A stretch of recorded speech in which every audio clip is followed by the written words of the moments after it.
All right, man, get ready for a controversial one. We're doing a Pink Floyd tier list. I have no notes, man. Let's just spring into it. Starting us off with Piper at the Gates of Dawn, their debut. This one's gonna go in C tier. It's a good album. I think that some of the vocals are a little weak, specifically on songs like Matilda Mother, where I'm just not a big fan of the hook. The vocals are just a little goofy on here and come off as a little too playful. There are still some amazing songs on here like Bike, which is one of my favorite Pink Floyd songs. Overall, though, I'd say it's just a good album with some songs just sounding a little like, I don't know, corny. I don't really know how to describe it. It just kind of sounds a little childish at times. It's good, though. It's like a decent 7. Then we got their second album, Saucer Full of Secrets. This one's going straight into A tier. This one's really, really fun. This is when all the band members were a part of Pink Floyd, and I really love it because of that. Super fun record.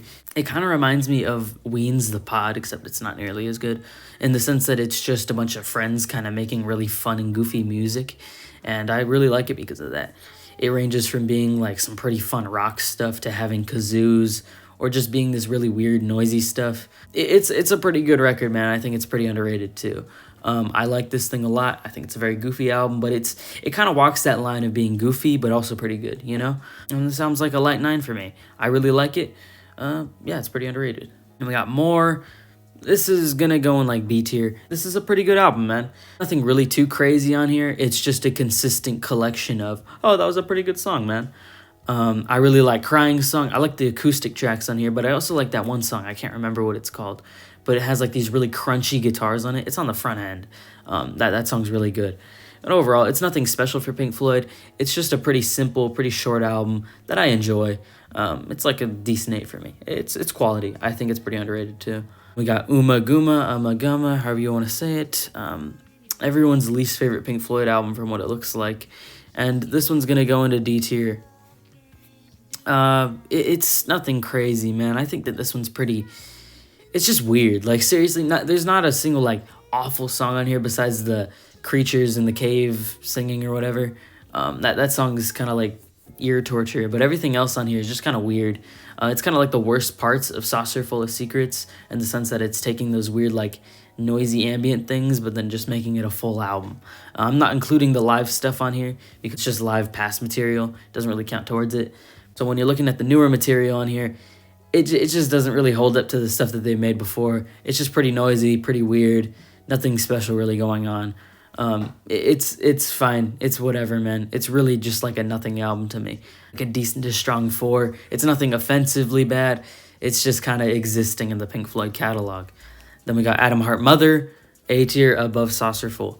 I just want to say I love this album cover, actually. I really love the cow. I just think it looks very funny. That's all I really had to say. I really like that album cover. This album, though, is actually very, very good. The title track is amazing. You also have a bunch of other really great tracks after that. I love If. I just love like how simple it is. Super emotional song. Fat Old Son, I'm pretty sure that's what it's called. That's a really great song. There's another one that I'm forgetting, I think. Summer of 68, that's a great song too. I will say, though, my favorite track off of here is probably the closer, Alan's Psychedelic Breakfast. Even off of re-listen, like, this one still holds up. It's 12 minutes of just, like, really serene, like, audio noises. I don't really know why, but it just kind of tickles my brain, and it makes me happy for some reason. It's a really serene song. Really like how it sounds. And, like, the guy talking about eating, and, I mean, his eating noises being in the song, it's kind of weird, but, like, I kind of appreciate it for how weird it is. I really like that song for some reason. Atom Heart Mother, though, is a light to decent 9. It is a very good Pink Floyd album, and I really like it. And then we got Metal. This one's going to go under Atom Heart Mother, actually. I think this one's a little overrated, especially Echoes. I see a lot of people saying, oh, Echoes is the best Pink Floyd song. I'm like, not really. Like, I think it's a pretty good song, but I'd argue it's one of the weakest off of here. Like everyone says Seamus is the worst on here. Says it's like, oh, it's one of the worst Pink Floyd songs ever. It's the worst song on here. It's awful. No, it's a good song. I like it. I think that the dog noises aren't really much of a problem. They're just kind of in the background. I don't really know what you want me to do with like dog noises. It doesn't really ruin the song for me. The opener is very, very good, though. I will say that one definitely holds up. It's probably my favorite on here. You also got songs on here like Saint Tropez, which are really just nice, chill songs.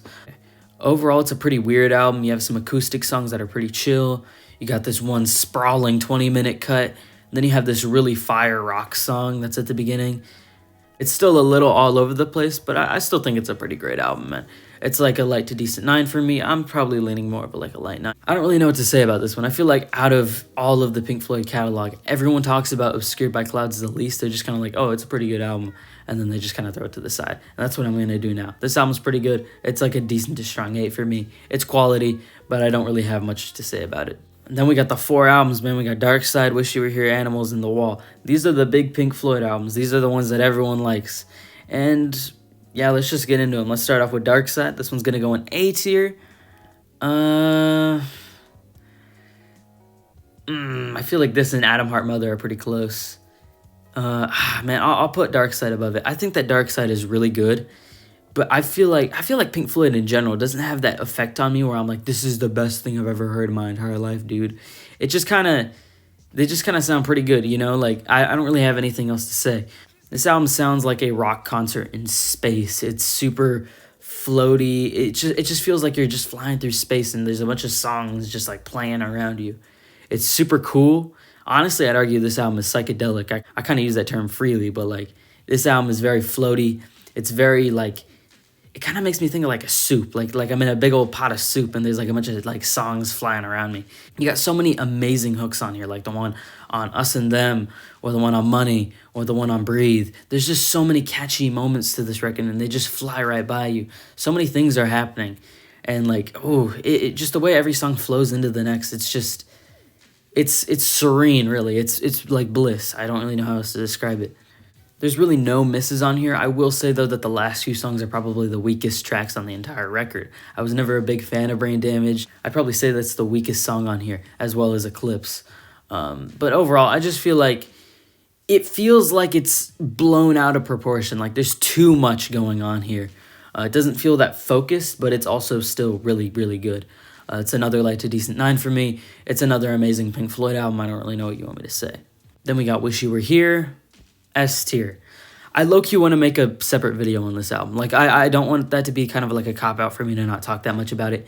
I feel like there's so many things that, like, happen with this album. You got the cover, you got the music, the themes of the music, the lyrics, the sound, the whole Syd Barrett tribute thing, Syd Barrett coming into the studio. There's so much stuff going on with this album.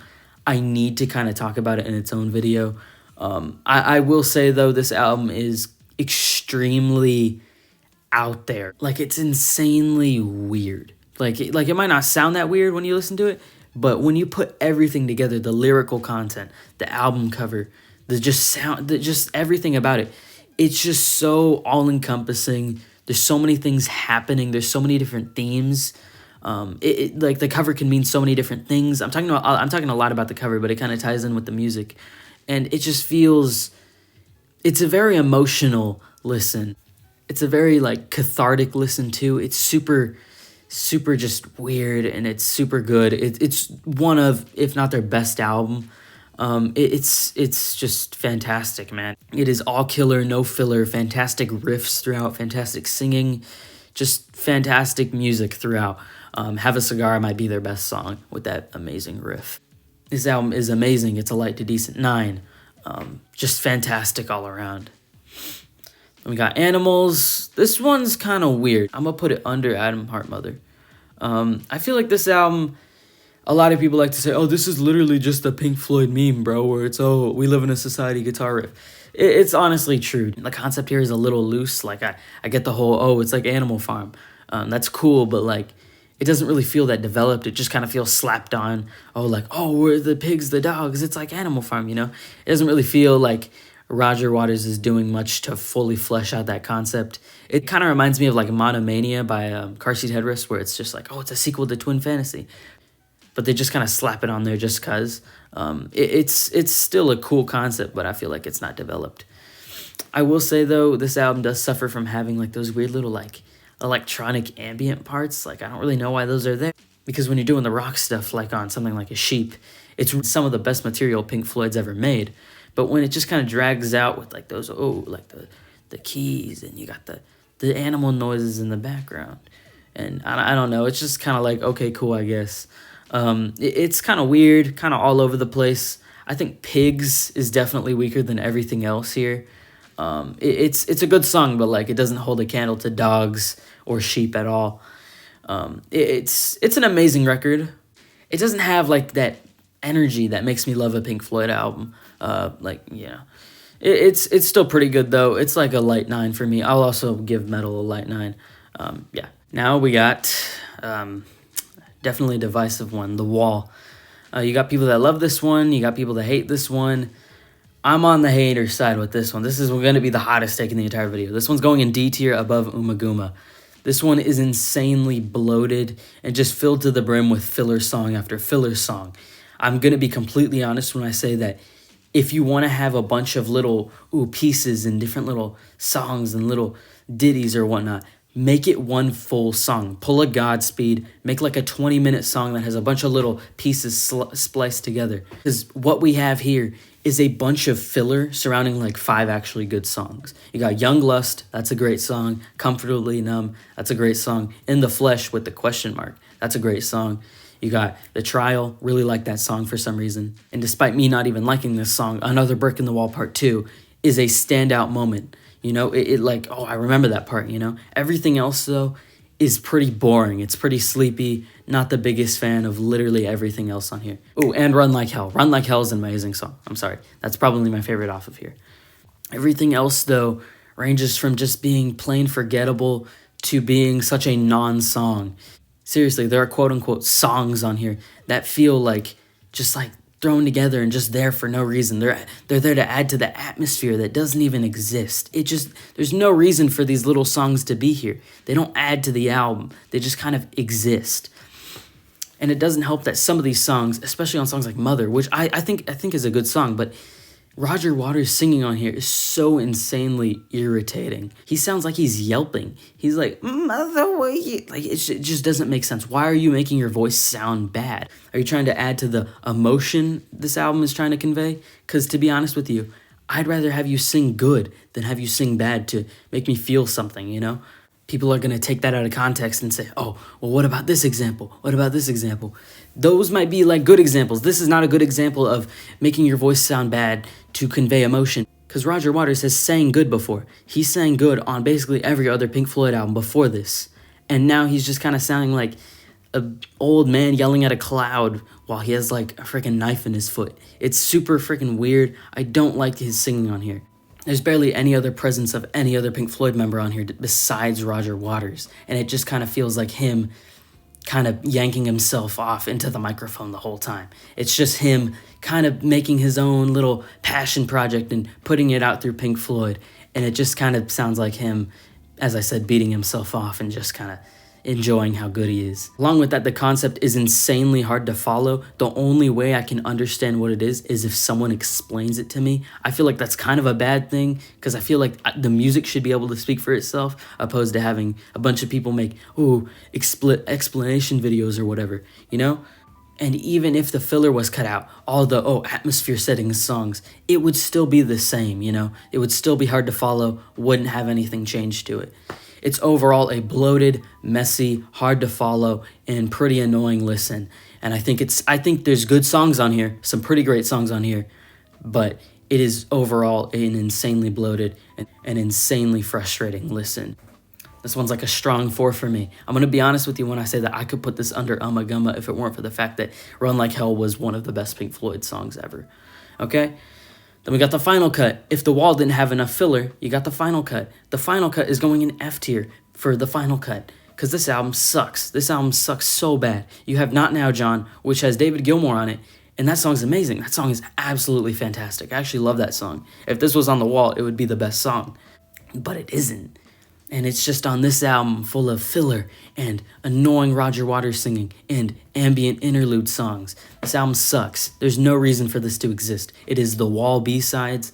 And like I said, if The Wall didn't have enough filler, you have this album. So, enjoy The Wall filler album. The final cut is a light 3 for me. Not Now, John is a fantastic song, but literally everything else is either like, okay, that was fine, or just straight garbage. Then we got Momentary Lapse of Reason. D tier above The Wall. Above The Wall. This album has barely any highlights for me besides Learning to Fly and maybe a few others. But I don't think it's really bad music. Like there's not many standout moments on here, but it is just like, it's not bad, Like when I'm listening to it, I'm not really saying like, oh, that was awful. You know, I think the only real moment that makes me do that is like Dogs of War, because I don't like the friggin' instrumentation on that track. But literally everything else on here is like just fine. You know, it's like whatever in the background. I'm just kind of like, that was okay, I guess. It's nothing special for me. I think that Learning to Fly is an amazing song, though. Everything else is just kind of dated 80s music that I don't really find offensively bad, like The Final Cut or something, you know? It's nothing awful, but it's nothing particularly good. It's just kind of whatever. It's like a light 5. It's okay, I guess, you know? Then we got The Division Bell. Talk about underrated, man. This one's going to B tier. I'm kind of cooling down. I'm kind of cooling down with these later era Pink Floyd albums after The Wall, man. The Wall makes me angry. I don't know why. But the Division Bell is going to go above more. This one would have been way higher if it weren't for the fact that it is kind of bloated. I think that the long songs on here just kind of drag it down for me. I feel like every song on here is like 5 to 6 minutes, and that doesn't really help its case for me. Overall, though, I do kind of like the old school kind of 80s sound. I think this album came out in the 90s. It still kind of has the 80s tinge to it. Some of the songs on here do kind of drag, though, especially on the front end. Like with the opener, that song is kind of boring, to be honest with you. But everything else is actually pretty good. There are some pretty great moments on here. It's overall just a great album by Pink Floyd. I don't really have much to say. I just think it definitely could have been cleaned up a little more. Make this like 50 minutes and you have probably an A-tier Pink Floyd album. I'm not even joking. This one's pretty good, though. It's like a decent 8 for me. It's quality. And I'm actually surprised Pink Floyd were able to recover after absolute dumpster fire that was The Wall and The Final Cut. Yeah, this album's pretty good. Then we got The Endless River. This one's kind of weird for me to rank because I listened to this just kind of as background music. I was doing other stuff, you know. And I feel like this album could probably go in like C or D tier. I'm kind of in between the two. Like, I feel like if I put it in C tier, I'm kind of reaching. But if I put it in D tier, I'm just being a hater. I'll put it in C tier. This is just good background music. I don't really have much to say. This album really isn't trying to convey a concept or anything. This album is really just good ambient music. I have really nothing else to say. It's like a light 7 for me. It's a good album. And there's my Pink Floyd tier list, man. I'm kind of winded after talking about The Wall and The Final Cut. Those albums just make me angry for some reason. But I think they're a great band. I just feel like they don't do much for me. Like I really like their music. I really like Wish You Were Here. Really like Admire Mother. Dark Side, of course. You know, I really like their music. I just feel like they don't hit me like other music that I've listened to, you know? I don't really know how to describe it. They just don't do that much for me. They're still pretty great, though. Share your rankings in the comments, as always. Complain about the wall placement. I do not care. And, yeah, I'm glad you made it this far in the video, man. Hope to see you in the next one. Bye.